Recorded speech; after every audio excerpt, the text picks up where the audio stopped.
t'en doutes déjà, mais ce n'est pas dans une canne de 540 ml que naît le sirop d'érable. Le sirop d'érable du Québec, c'est avant tout un ingrédient, l'eau d'érable. Avant la saison des sucres, entre janvier et février, les acériculteurs vont procéder à ce qu'on appelle l'entaillage. Comme son nom l'indique, ils font des entailles dans l'érable afin d'en récolter sa sève, aussi appelée eau d'érable. Mais il ne suffit pas de faire un trou pour que l'eau d'érable coule. Durant l'été, grâce à la photosynthèse, l'érable va faire son plein de sucre. Au printemps suivant, cette eau sucrée va alors monter jusqu'au sommet de l'arbre. C'est ce qu'on appelle la coulée.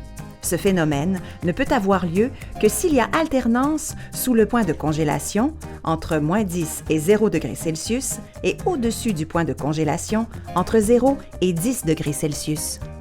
Traditionnellement, c'était avec des chaudières accrochées aux arbres qu'on récoltait l'eau d'érable. Chacune des chaudières était transvidée dans un contenant plus gros qui, lui, était amené à la cabane. À l'époque, on appelait ça une tonne, tirée par des chevaux, des bœufs, des tracteurs ou des motoneiges. Aujourd'hui, les chaudières ont été remplacées par un système élaboré de tuyaux appelés tubulures, qui servent à transporter l'eau d'érable directement à la cabane.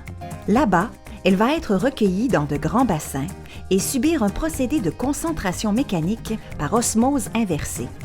L'eau d'érable sera en contact avec une membrane de filtration qui ne laissera passer que de l'eau pure, concentrant ainsi les molécules de sucre et autres éléments actifs. À la sortie, on retrouvera une eau d'érable concentrée contenant entre 10 et 20 % de sucre, des vitamines et des minéraux. Dernière étape, direction l'évaporateur, où elle sera bouillie jusqu'à 104 degrés Celsius.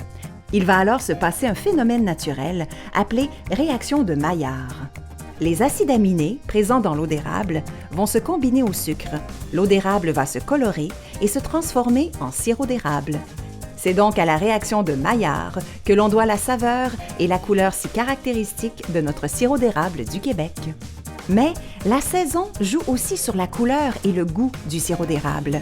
En général, plus la saison des sucres avance, plus le sirop d'érable devient foncé et caramélisé, alors qu'en début de saison, le sirop est plus pâle et plus doux.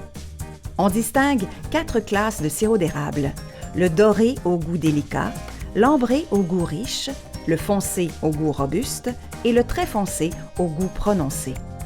As-tu bien suivi? Saurais-tu nommer toutes les étapes qui mènent à produire le sirop d'érable que tu as chez toi?